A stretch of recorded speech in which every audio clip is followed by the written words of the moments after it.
This song goes out to all my dwarves out there. Keep on rocking and keep on stoning. Me and my dwarves in a cave, we're looking for gold. They get mad when we misbehave and don't do what we're told. All they care about is the mules, they don't care if we die. So tonight let's grab a beer and raise our pickaxes high.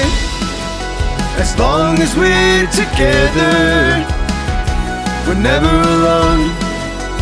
Me and my dwarves are brothers, rock and stone. As long as we're together, we're never alone. Never forget Carl. Rock and stone. Rock and stone.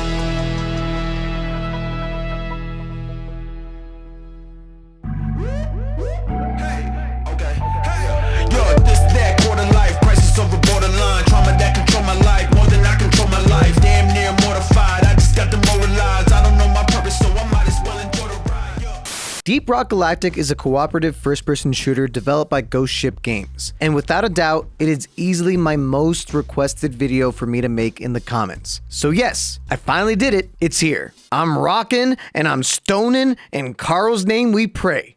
Amen. So why has this game been so heavily requested over the years? Well, because anyone that has given it a try knows how fun and charming this entire game is. So let me tell you its story, I guess? You play as dwarf miners in space, where you perform missions for your company, Deep Rock Galactic. These missions will have you mining for minerals and valuable items, or repairing lost equipment, or stealing from rival companies. It doesn't matter to you, a paycheck's a paycheck, and the company really doesn't care about you or your teammates' well-being. They really just prioritize the loot extraction, and they don't really care if you die. That's just capitalism, baby! However, these missions take place in dangerous, uncharted territory underground. They're always super dark, you know, because it's a cave. So thankfully, all the dwarves come equipped with flares to light up your pathway. And these flares regenerate pretty fast. So when it's dark, light it up! These caves are also full of creepy, crawly creatures who will attack you, explode on you, snatch you, and kill you given the chance, which is why you're equipped with an arsenal of weapons and items to survive. These weapons and items, however, are not unlimited, so you can and will run out of ammo a lot. Thankfully, you can call down supply drops, which will replenish your ammo and gear by spending some of the nitra minerals that you find in that mission. So mine the nitra. It's so important.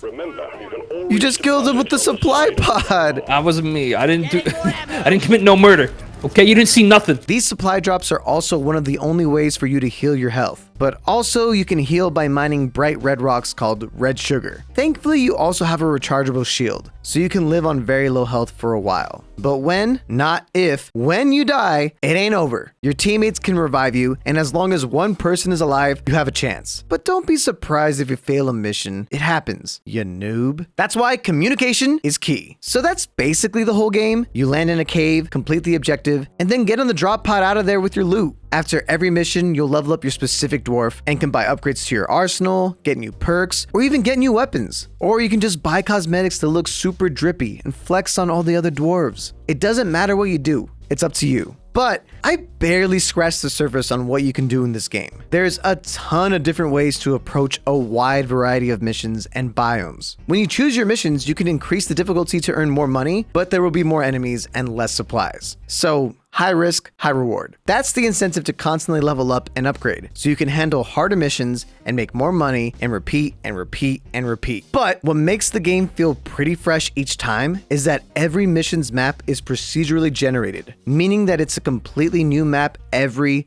single time. Sure, there will be similarities in aesthetic, but it does create infinite possible map designs with random enemy types and crazy events like meteor showers and infections. Or sandstorms?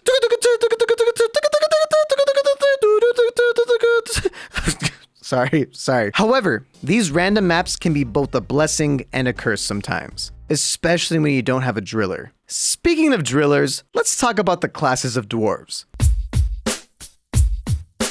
There are 4 classes: Driller, Engineer, Gunner, and Scout. The driller can drill anywhere and everywhere. They can create tunnels and pathways to wherever you need to be, and these drills can also kill enemies, if you have to. By default, drillers are equipped with a flamethrower. Yes, a freaking flamethrower. So you can burn down enemies, but you can also hurt yourself if you're like in an enclosed area, and your teammates can get hurt. Because yeah, there's friendly fires, so think before shooting. It's gun safety 101. He also has a pistol and throwing axes. And who doesn't love throwing axes? Next up is the engineer. The engineer is just like, you guessed it, Torbjorn.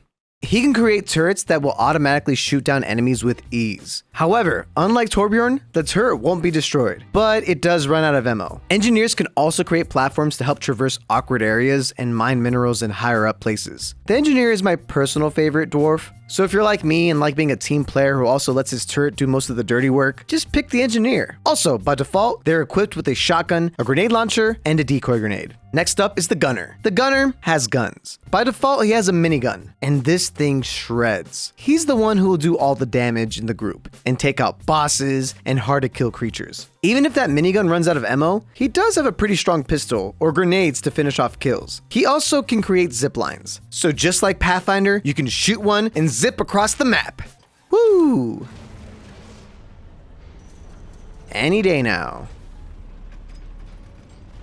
Okay, so it's faster going down, which actually makes sense, so... And finally, we have the Scout. This guy is more of a solo type player. He doesn't provide mobility for his team as he has a grappling hook just for himself, but this grapple is so fun to use. Oh no! When you remember that there's fall damage. He does have a flare gun that lights up bigger caves with ease, so he's not completely selfish, and his guns by default are an assault rifle and a double barrel shotgun. So once you figure out which dwarf is the most you're ready to launch in and shout rock and stone like there's no tomorrow. But I know you want me to review this game, so let's quickly go over the...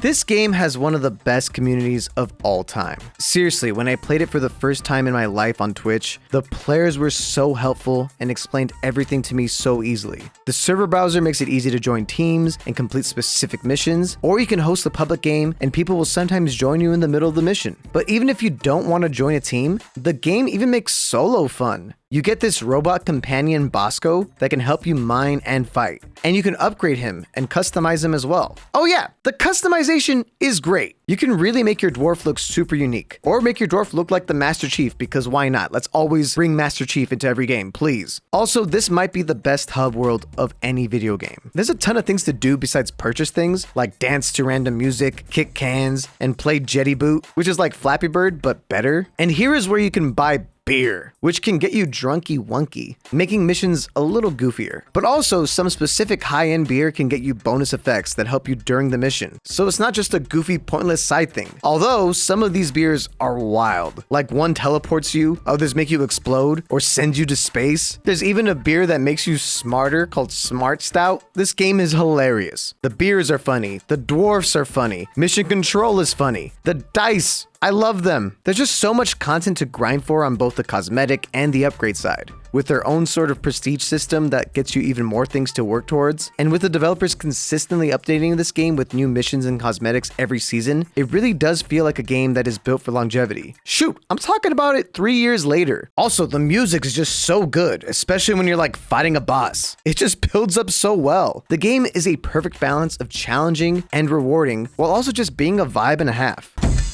While there is a ton of variety with the 4 dwarfs, it's just that, 4. I understand that at this point the game is balanced, so why ruin a good thing? But like, I don't know, some new dwarfs could be fun. A medic dwarf? A flying dwarf? The ideas are endless. And it could spice up the game for veteran players who have like 1,000+ hours on this game. Also, while the random cave generation is cool, I do wish there was more of a plot line to follow. During the season, there's like an overarching theme, but I'm a sucker for great storytelling and wouldn't mind some missions being permanent story missions, but that really doesn't take away from the experience at all. However, the movement in this game can be rather clunky at times. What the hell just happened? Oh my... Oh no! Oh no! Come on, we have to leave now. With the terrain being randomized, there can just be awkward areas made, and these are just super tedious to traverse. Like I said before, Procedurally generated maps are both a blessing and a curse. Also, come on, why is there a pinging tool? Just let us ping with a single button. This one legitimately bothers me. We're rich! We're rich! We're rich! Told them letting you keep the gold for yourselves was a mistake. Overall, this game has been a spectacular time to play. I find it relaxing and exciting at the same time. I've needed a chill game like this, and I can't wait to go deeper into this game, because there's so much that this game has that I didn't even mention. Can I hold it for a second? The power of the sun in the palm of my hands. But if you're in the mood for a unique co-op mining adventure, this is the game for you. And I'll be giving Deep Rock Galactic a 9 out of 10. But what do you think? Have you played it? If so, what would you rate it? Also, which dwarf is your favorite? Let me know in the comments down below. Okay guys, I need to make a full album because the dwarves loved my song and can't stop dancing to it, which is like so flattering. So I'll catch you later. Ya noob.